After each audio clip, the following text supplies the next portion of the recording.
Leaving the coast of Puerto Rico to the east, you come across the U.S. and British Virgin Islands, where island time is a way of life. Here at the bitter end of the island chain is where the Bitter End Yacht Club ProAm Regatta takes place every year.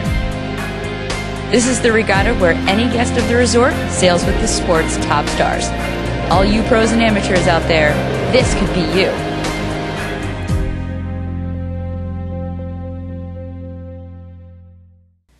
If America's Cup boats wore bumper stickers, they would certainly say my other boat is an RC44. T2P TV heads south every winter where the One Designs roam and the Kutzes and Ellisons play. The RC44 ended their campaign around the world, making their debut in the U.S. Enjoy the show.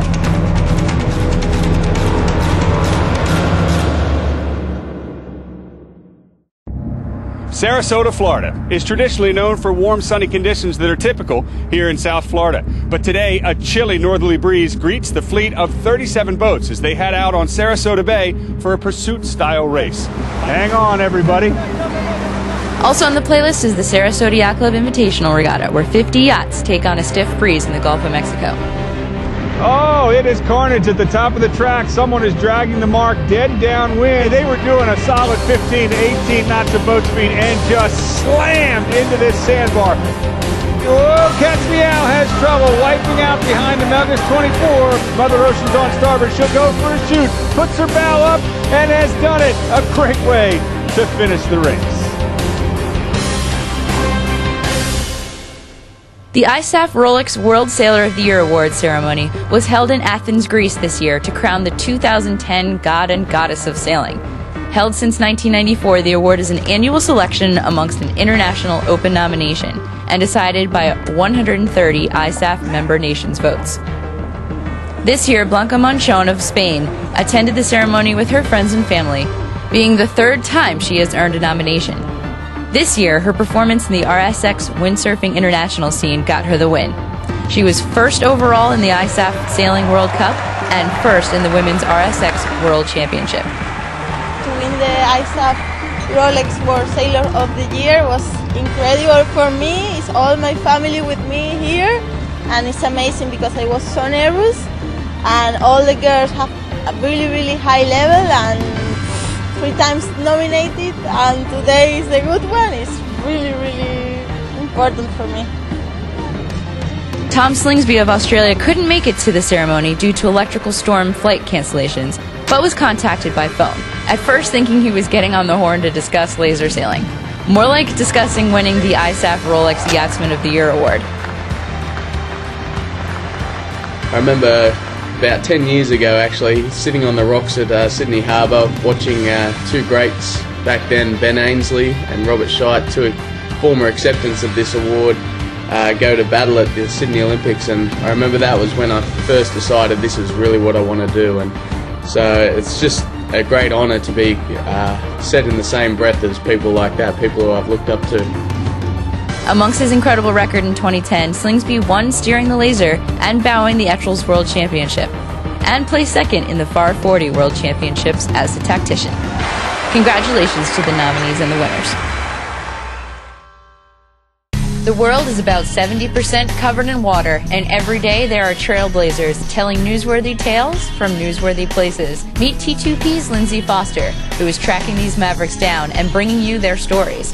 For you, what keeps attracting you back to the race?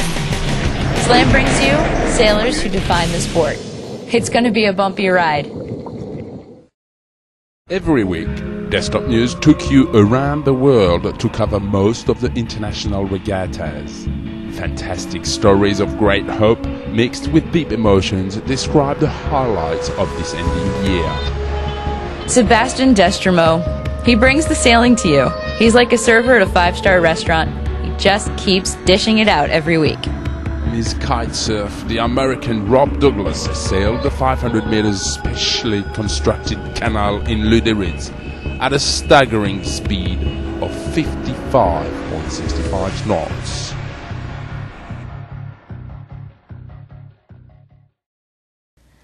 Last year at Key West Race Week, we asked... Hi, my name's Gordon McGuire from Sydney, Australia. It took me 30 hours to get here via LA and Miami. It took me a cab, a plane, and a car to get to Key West. My name is Miles Quinton. We're from the UK. The whole team's from Detroit. We flew in on Saturday and then down to Key West. My name is Flavio Favini. My boat is Blue Moon, Margus 24 from Franco Rossini, Switzerland.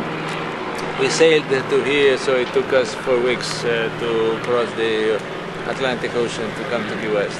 Hey, I'm Molly Baxter. I'm from Connecticut, and I took 2 planes to get here.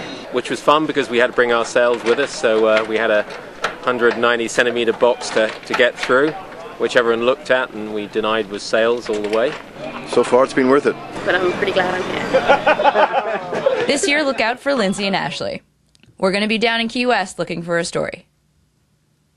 Looking for an alternative lifestyle to that breezy, competitive sailing? It could be in trawlers, where elegance and a laid-back lifestyle meet on the water. It's Passage Makers Magazine's Trawler Fest, where they hand out all of the good information. Hi, it's great to be in Baltimore here at the Inner Harbor. My name is Rob Dorfmeyer. I'm the general manager and publisher of Passage Maker Magazine. I'm John Woolridge. I'm the editor-in-chief of Passage Maker Magazine. We're having a great time here. There are many, many new boats. Wonderful brokerage boats of every stripe and size, and whatever your budget is, it's going to be here. It's really a collection of not only show boats, but seminars, and also afternoon activities that are exciting. It's a great package, and it all comes together here in this instance in Baltimore.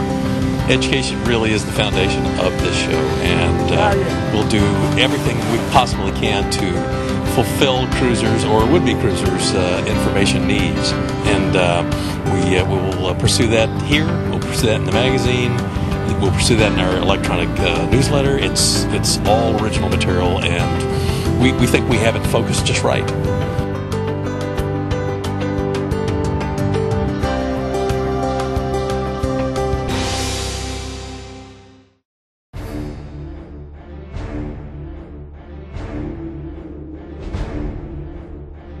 "36 years ago, the first Rolex Regatta took place right here in St. Thomas, and so began a long-standing relationship between Rolex and sailing that has endured to this day.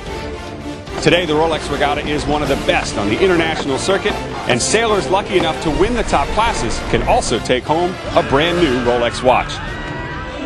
The parties at night are legendary, including the evening at Yacht Haven Grand, which adds an exotic flair to the festivities. And as with any Caribbean party, there's no shortage of rum. On the water, the sailors are treated to a mix of both short courses right off the St. Thomas Yacht Club and long-distance races that take the boats on a waterfront tour of St. Thomas and a stop in Charlotte O'Malley Harbor. There's something for every type of sailor in classes that range from beach cats to maxi boats. And with sunny weather and breezy trade winds, conditions are ideal.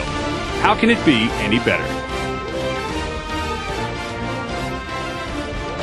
What keeps you coming back to sail here in the beautiful islands of St. Thomas? Well, you just have to look around. The location. It's always nice to come here and sail because of what we have to offer. Dependable trade winds, great rum. You're racing out in the ocean, there's swells to surf, there's hot sun, cool breezes, and beautiful women. Very good hospitality. Professional race management. The music in the afternoon. A good opportunity to get out of New England where it's snowing and 24 degrees. You see friends that you haven't seen for years, and it's just so much fun. They have a good positive spirit here. A meeting point for people from all over the Caribbean and from the Americas. I wouldn't be anywhere else in the world at this point. It's my home. I don't care where I am. I'm always going to make Rolex Regatta. The International Rolex Regatta truly is the crown jewel of Caribbean racing. Come join us March 25th through 27, 2011. Block Island, Rhode Island is a secluded oasis away from the mainland. Every other year, thousands of sailors flock here to compete in Block Island Race Week. Welcome to the center of it all. You're at the Oar. My name's George Venezia, and the Oar was built in 1965 as a clubhouse for the Storm Trysail Club originally, and then turned into a restaurant in 1967, and has become the home of Storm Trysail for a race week ever since. It's become a tradition every time when the sailors come in after a great day of racing. The Oar has become a central focal point for mudslides, hanging out, camaraderie, talking about their day sailing, all their adventures of the week. We usually come for the Oar for the wings, the mudslides. They're always great. It's always right next to the tent. Mudslides, food's great. The mudslides, best on the islands. Having the sailors here at the oar is phenomenal. We are full every day with them. We love having them here.